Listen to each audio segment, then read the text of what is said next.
Welcome to the Successful Nurse Coach podcast. On this podcast, Laura and Shelby, both board-certified nurse coaches, show you how to make as much money as you want in private practice as a nurse coach.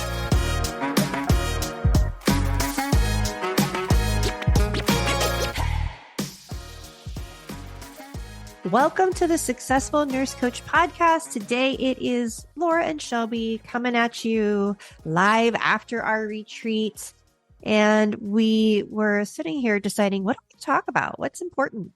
And we chose this topic because I think that it came up a lot at retreat of the dark and disturbing and painful experiences of wanting to quit. And we wanted to create a really practical podcast episode so that you could listen to it when it happens, not if it happens, when, and maybe multiple times your first year, especially your first year, and just talking about some different frameworks, some perspectives, and of course, urging you to always lean into your lead mentor early and often when this thought starts to rear its ugly head.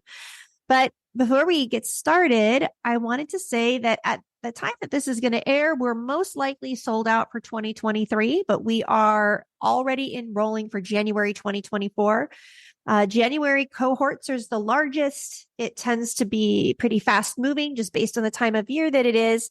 It also will be getting the 94 CEUs. We're super stoked about that. But the cool part is you can enroll now. You can pay your $2,000 deposit. You can get into the preceptorship course and you can hang out every other week on warm-up calls for the rest of the year for free. There's no additional charge for that. It's just added value. Even if you're in CERT, but you know you want to start, this is the only time of year we recommend securing your spot a lot earlier. It's our biggest enrollment. It's our busiest, usually October, November, and December. We are doing application calls all week long. And I think we only have 34 spots left. So if one of those spots has your name on it, don't wait. Do an app call with us. We can come up with a plan for you to feel supported wherever you are while you wait for your launch in January. Mm-hmm. Hey, Shelby. Hey. Yeah, I'm excited about January this year because I get to participate in January this year. I had a baby January 2nd of this year, so I was a little out of commission, but I'm feeling into January this year. I got to cover one of our January groups for Sean, our lead coach, who was also out on maternity leave. Her and I swapped, and being with that January group was a lot of fun for the 12 weeks that I got to hang out with them. There's something special about January energy. So if you've been waiting to jump in, now's your time. We have CEUs now for our January crew. Now is literally never been better to start. In January. But I'm doing good. I, as all of our retreat participants know, drove to Georgia this time with my family. My family was present for the retreat, and then we drove home, and I just got back yesterday. Today's Friday. I got back on Wednesday. I don't even know. It was we drove almost 2,000 miles, with two kids under 5. So that was an adventure. It was mostly good, except for the last 90 minutes. Rosie was just like, I'm done. Get me out of the car. I'm going to scream my head off for the last 90 minutes. But 90 minutes out of, 30 hours. Not too bad for a 7-year-old. Not too bad. Which, Rosie wanted to quit, which is a good segue into our podcast episode today about what's doing you when you want to quit. Yeah. I just want to start by saying that just because you want to quit, it's expected. It's normal. If you didn't have this thought, I would be maybe a little concerned. We might be living in la la land, but this is so regular. This is a part of the process. Right. And a lot of times I feel like we experience this desire to quit, or we start to question, is this really what I want to do? And the slope is the slipperiest little motherfucker. It is, it is you just start running down this slippery slope of worst case scenario. So we hope to give you a few things to slow your roll and chew on. Yes. Today. That would be most helpful. Yeah. I think we want to kind of start with what we see when do our nurse coaches want to quit? When did we want to quit? And there's these really predictable scenarios, and I'll give you just a few of them. If we have clients on payment plans, or you have clients on payment plans and they experience a really difficult month, partnered with not a lot of results, partnered with any kind of financial stress, then when it comes time to pay you, the slippery slope gets vertical. And it's the perfect storm to quit and to not have to pay, or decide not to pay, even though you said that you would. Which is why we encourage pay in full. We incentivize pay in full. It's not because Shelby and I want you to give us all your money up front. It's for us. We want you to give your energy up front and your commitment up front for you. Yeah, 100%. It's, I mean, I've even had this experience myself whenever I was in my second year of coaching. The price tag went from 10K to 20K. And my coach, she front loaded the payments because of this, right? It was 4 payments of $5,000 and they were monthly right out of the gate. I wasn't making that kind of money consistently in my second year of business yet. And, I remember so it was like month 1 and I was like, okay. And then I didn't sign any clients. And then month 2, I was like, my credit cards are maxed. Like, well, okay. The credit card I had was maxed. And I didn't problem solve at all. I just came to the call freaking out of like, I don't know how am I going to pay it? What do you think? I just like kind of hoping that she would kick me out, and, she didn't. She just said, okay, yeah, you're going to take a deep breath and you're going to figure it out. That's it. You're going to figure it out. And I did, but, I mean, paying that off and knowing that I wasn't having any more payments coming was like a huge relief. Yes. And then I was in for the rest of the year, right? Like I'll figure it out. I got all year to figure it out. So, super common, have people pay in full. People that pay in full I think they get the most out of their experience, not just in return of investment, like money ROI, but, it's the least amount of stress too. Yeah. Cause it's already done. It's already done. Yeah. There's also another predictable moment that I want to offer our mentees of like around weeks 12 to 16, or sometimes even 8 to 16. You're going to have your first freak out of like, this is so much harder than I thought it was going to be. It's just as hard as Laura and Shelby said. I thought I was special. I thought I was going to bypass it. And here I am kicking and screaming, kind of pissed. Why isn't this easier? That's also a really predictable moment as well. Yes. Yep. And, or what happens in our method is when you start reaching out to people and inviting them into conversations, there's this natural warm circle of people that come to mind, and they're the least amount of fear to reach out to them. And when that dries up, or you're complete with that first round, and then you start having to change the level of comfort for inviting, or you're going to start, then that people like, no one's saying yes. Where do you find people? No one's responding to my posts. No one's coming to my events. And I have to remind them, it's because you've only been in business for 16 weeks, right? Like there's not a lot of humans on earth that know what you do yet, or know, like, and trust you, or think that you're relevant. Like this is a marathon, and you've gotten your first blister and it hurts a little bit, and don't worry. Like we can bandage it up. We can run a different gait. There's all these things we can do. But I feel like that's the other time that people, if they freak out because they can't, their fear of talking to humans they don't know tells them that nobody wants to buy coaching, and no one's interested because their circle's so small and they're afraid to go out of it. Yeah. Also really true.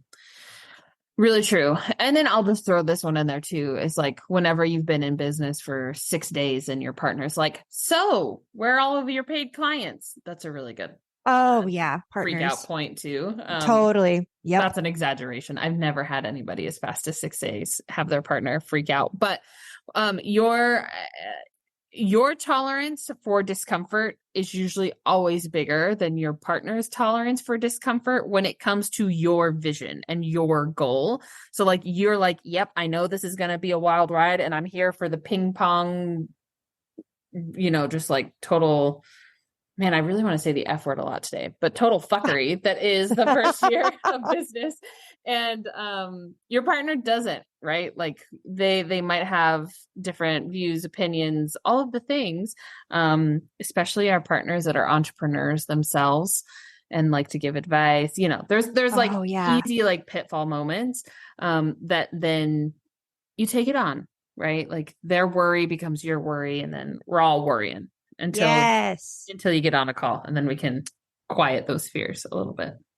Ooh, I just got a flashback of someone who quit. And I've said it before, but I'll kind of tell this story again in this context, is also for those of you who do have partners that are entrepreneurs in different industries, or you have family members who are entrepreneurs in different industries, or you are in our container for 16 weeks. You haven't made $100,000 yet. You're starting to think that me and Shelby are full of shit. We don't know what we're talking about.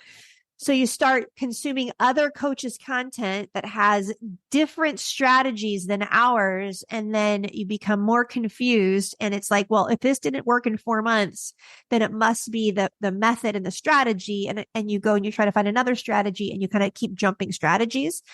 That's another way to quit. We ask you to trust us for a year. We just ask you to, if you can, if you've come this far, if you've paid us, if you've committed to your group, we ask you to put some blinders on and trust us and monofocus for a year. Because what happens when you try to find easier, softer ways is there's lots of business coaches and programs that will offer you that. Yeah. And then what happens is, what I've had happen is that people come back when our program used to be shorter. It's kind of like if you were losing weight, if you hired someone like a personal trainer, or you hired like a dietitian and you didn't reach your goal weight in 12 weeks. And then somebody at the medical weight loss clinic tells you, if I give you phentermine and you don't eat, you're going to lose weight faster. Like, right. It's like, our ego wants the easier, faster way. We understand that. There's just some parts of this you can't rush. Yeah. And stay. And this kind of leads us to any other ones. I mean, any other common reasons for contemplating quitting: financial stress, lack of progress, lots of no's, lots of rejection, partner in your ear. Yeah. Those are the main ones. I'm trying to reflect to see if there was any other extra reasons I wanted to quit. Oh, becoming a mom was a big one. That was going to be my ticket out. Yeah. I like, and this wasn't enough to get me going, but I was like, all right, I got 7 months. Let's see what sort of magic I can make happen in 7 months, and then I'll bail. That was it. And I was at a retreat, or no, an event, and the coach leading the session was like, you know where your next resistance point is. So instead of like being surprised when you get there, call it out. What's the plan? How are you going to navigate it? And that was mine. And so had I not had that moment, I don't know what would have, I don't know. I like to think I would still have ended up here, but like, who knows? It's interesting how things will play out like that.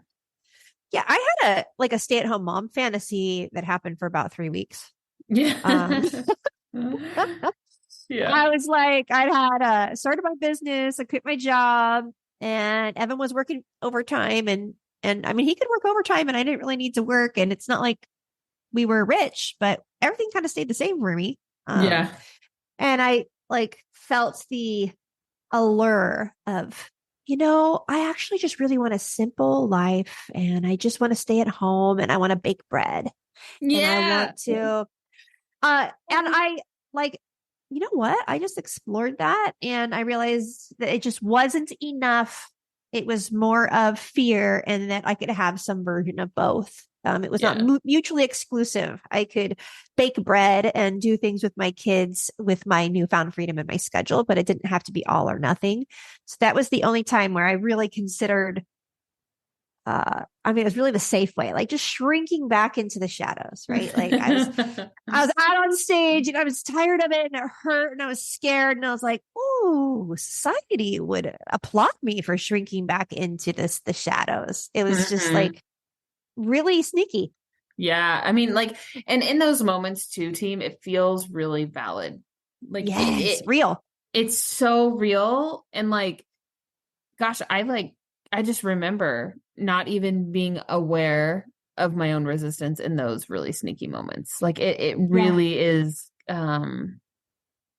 blinding to your vision. Almost. It's just slowly sneaks over your eyes and convinces you to be small.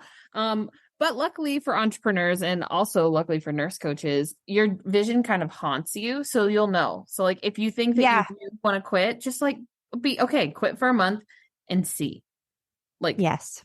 see how it goes. Do you miss it? Is it keeping you up at night? Like, do you look at your Facebook and you're angry at everybody else doing the thing and you're not, um, you can fake quit for a few Yeah. weeks. We have people do that. We Yeah, totally have people do that. It's really great to do that. It's great to do that, to indulge a little bit, to allow for some of that. totally. I'm going to jump ahead, even though this is not the order that we were going to talk about this in, but the earlier that you can loop in your mentor to the sneaky plans that you have, the better you're going to do. People hide this because they don't want to disappoint their mentor. I hear this all the time. I don't think I really want to be a coach, Laura, and I just didn't want to disappoint you. I don't want you to be disappointed in me. Yeah. And it's not our job to just cheerlead only one way of this working out for you. We're always wanting to understand. And to be honest, I've told people it sounds like you don't want to be a coach and you want to do this other thing. And we use the container for, I had a client who switched to breath work. She really didn't want to do coaching. She wanted to do breath work. She started a breath work certification. She stayed in the group. And guess what? Having a breathwork practice is very similar to having a nurse coaching practice. All the same stuff still applies. Mhm. We're open for this morphing. Some people end up in jobs they couldn't have imagined because of opportunities that they have because of the kind of work that they've done. And they're afraid to tell me because it's like, but that could be perfect for you. And that's not failing and that's not quitting. It's pivoting. Yeah. Um, Include your mentor because we might be able to help you pivot. Pivoting feels forward momentum. It feels creative. It feels on purpose. It's not quitting. And sometimes even just framing the same actions in a different way can create less suffering for you and allow you to still show up in the group or show up in your coaching container and still get what you need from it. Hmm. Yeah. Yeah, totally. I don't want to say this happens all the time, but it's happened probably like 3 or 4 times to where people completely like thinking of one most recently of it was like, I don't know, 14, 16 weeks in, and someone was like, I really, she's very spiritual. And she's like, I'm getting signs to slow down and to like be still and to like explore X, Y, and Z. And I asked her, like, how can you leverage the space to make that happen for you or to be a source of accountability or a source of whatever you need? And she has leaned full force in to that, has done no coaching, nothing. And I had a call with her a few weeks ago and she was like, thank you so much for holding the space for me, or else I wouldn't have done it. I just would have like repeated old patterns over and over and over again. And I wouldn't have stayed committed to the thing that I was getting nudged to do. And so like we can, as your lead coach, lead mentor, there's like so much space to just play in that too, Yes. if it pivots, right? Because then we leave empowered and you still get to leverage the space somehow. And then it's not like I couldn't do the thing because Laura was disappointed in me or because Shelby Yeah. wanted me to be a coach and I wasn't, right? That's like, we're super victim-y. So, Yeah. lean in. Yeah. Loop in your coach. It's helpful. It's what you And pay for. every story of entrepreneurs has these, they're all rich. They're all colorful. Like entrepreneurial origin stories are super fun to like to hear everybody's. There are so many pivots and sidesteps and unknowns and things that happen. And that's not quitting. Like, right? Like even Mm-hmm. this client of yours that just listened to this spiritual nudge to slow down, that we don't know what her origin story is as an entrepreneur. Like this could be the thing that created the knowledge, the space to create the thing that she needed to. And that was the only way through. So I think we have this very, maybe it's partially me and Shelby's fault, the way we talk about it. But I think that we can sometimes have this very defined and narrow view of what it's supposed to be. And if we sense that we're going off course or we are further from this ideal that something's gone wrong and we should just quit. Whereas I say we just play a different game. We create new rules, new goals, new vision. We play a different game. And that's not quitting. That's actually all entrepreneurs have to play that game really well. The pivot. Totally. Absolutely. Absolutely. As my dad would say, he doesn't listen to this podcast, but if he did, he would laugh. But if everything always went according to plan, then you wouldn't have any stories to tell. And so you're collecting your future marketing, honestly, for whatever you end up doing. That's what you're doing right now. And if you're in a season of pivoting, that's all it is. Yeah. Sure. Yeah. Okay. So reach out to your coach. Also, this is a good time to reflect and to do a little bit of an assessment too. Yeah. So like, what is that thing that our mentor says? Like really closed focus and open focus? Open focus. Yeah. So it's basically like, if you're looking at the piece of paper 6 inches in front of you, if you back up to 600,000 feet all the way out, like how does the problem look different? And be as objective as you possibly can.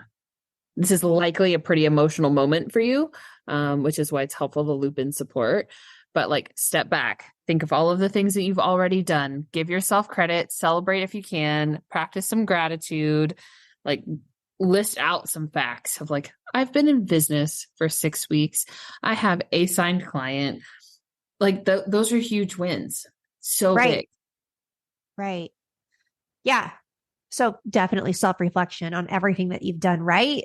All the testimonials you have from your pro bono clients, that you've gone through certs, sat for your boards, opened your business, had all these conversations.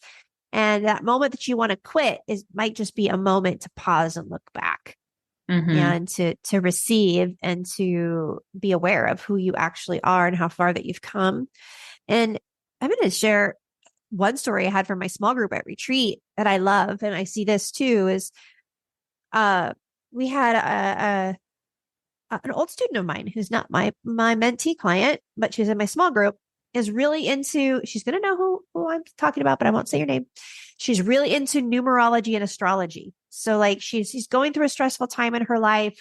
And that's what her brain is just consuming and is just immersed in it. And she's excited about it. And everybody wants readings from her and wants to talk about it. Like just lit on fire on these two things. And yet in her brain thought, that's not nurse coaching. That's not my practice.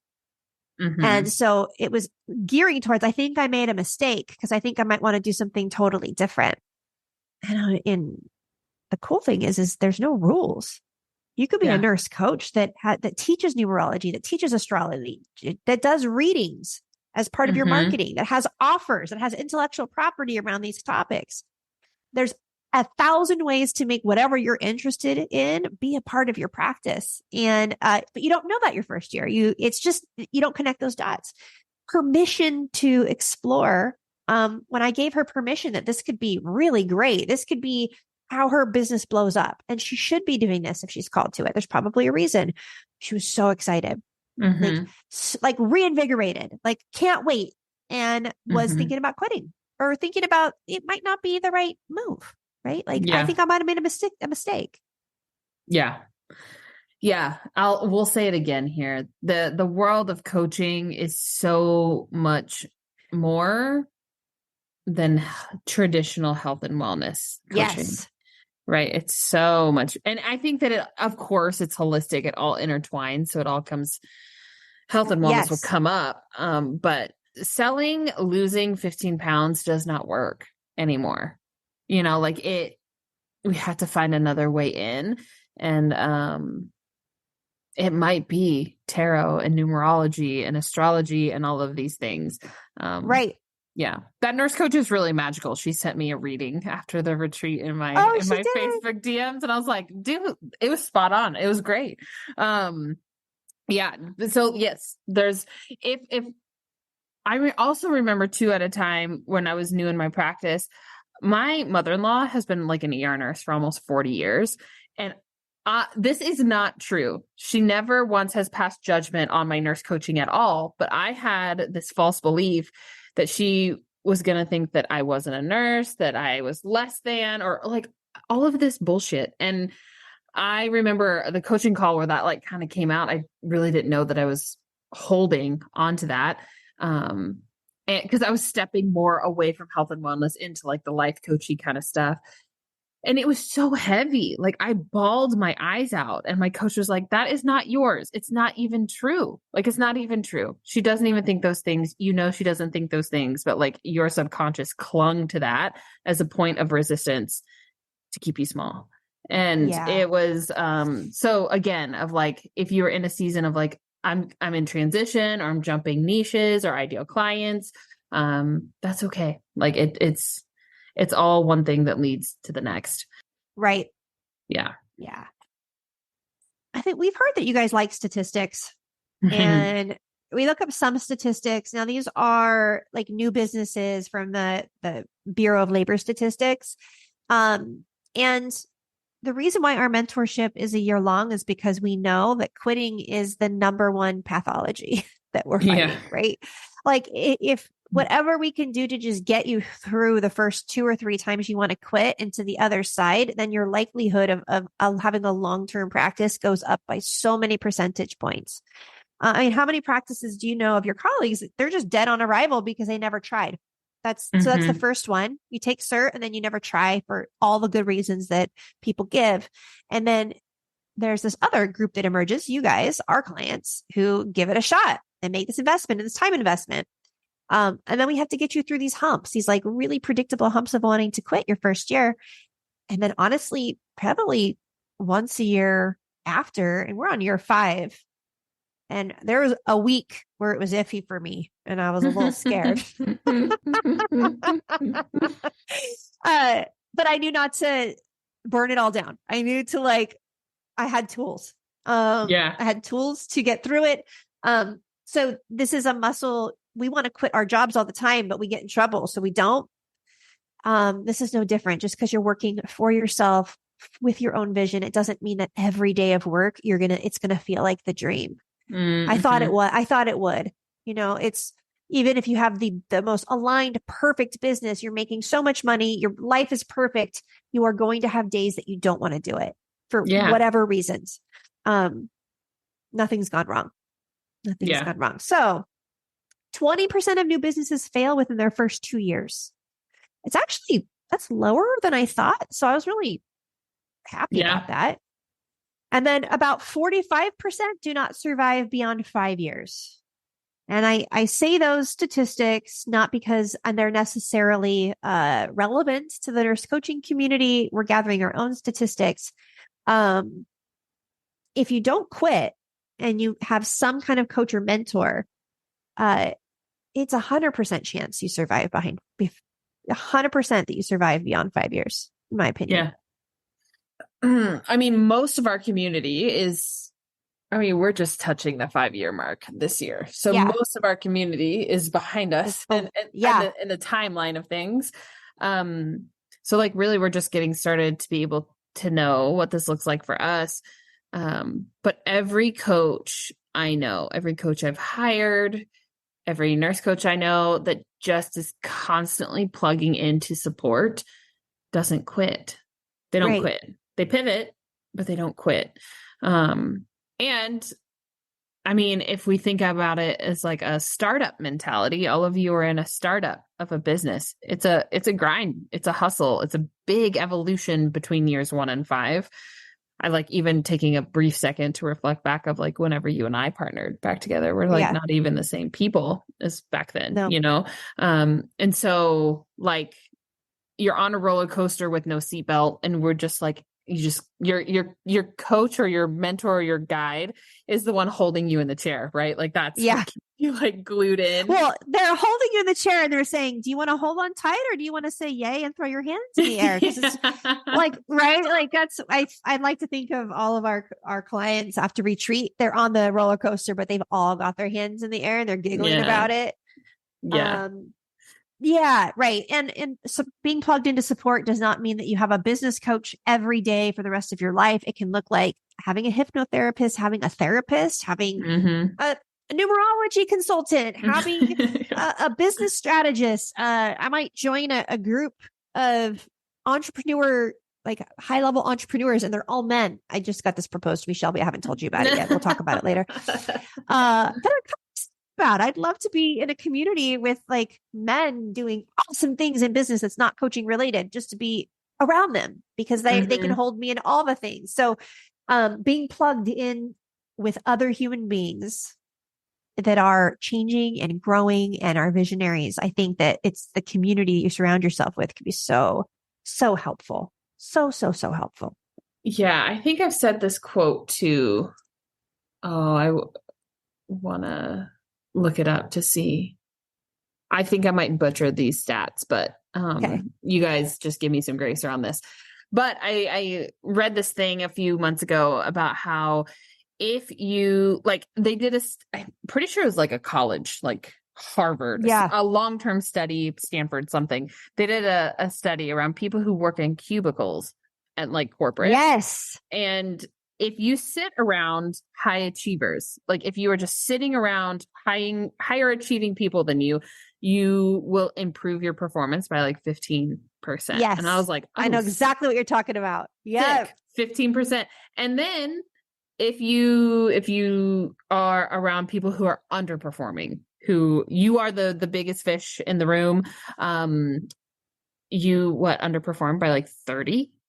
Yes. Like you pay such a bigger price tag to hang around people who are not doing the thing. Yes.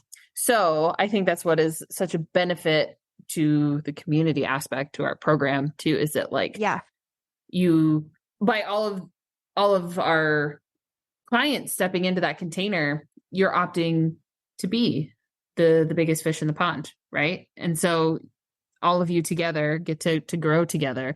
But yeah, the price is bigger to hang around people who are not doing the thing. Yeah. Significant. You know what I heard today? It's so off topic, but I think it'd be cool to say out loud. Because it's along those same lines. It's like all the way that we look at things and just when we think about quitting. If we were to think about quitting as let's say that I'm going to use our mentorship as an example, but this can be for anybody, for any of you selling. If you think of the mentorship as you're paying $16,000 for an ATM and you have to use the ATM daily to get all the money out, like the ROI. Yeah. And you paid for the $16,000 for the ATM, but you didn't get the $16,000 back in 16 weeks. And even though it's active for another 5 years, you just choose to not use it, to not apply it. And the way that it was described, it's like the speaker asked the group, it was a bunch of gym owners. He was doing like a speech at a gym owners convention. And he was like, asked some dude in the audience, like, how much did you make, Lester, man? And he's like 180,000. And he's like, awesome. He's like, how much do you think it cost you to not make $1 million? And he goes, what? He's like, it cost you $820,000 to not make $1 million. Do you think there's anybody in the world that would charge less than that to help you learn how to do that? And he said that part of his success is that he never didn't spend money to learn how to do more from somebody who's done it before him. Like just the willingness to put mentorship and to put learning above all other things.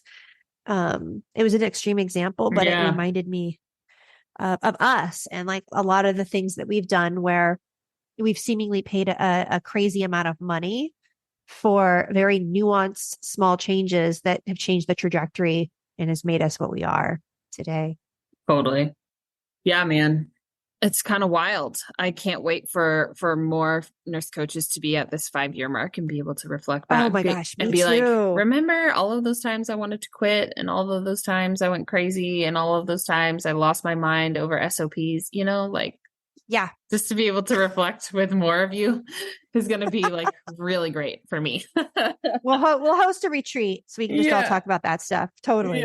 It'd be great. It'd be great. All right, team. Well, I do want to leave you with one last food for thought here of like, okay, Shelby and Laura, I listened to this. I hear you, and I still want to quit. I really don't think that this is for me. I want to leave you with this last nugget. And then if this is you, reach out to your coach right after you end this episode. But you are allowed to quit only on a good day. You can quit on a good day. You cannot quit on a bad day. Yeah. Because it's really easy to quit on a bad day. Yeah. Yeah.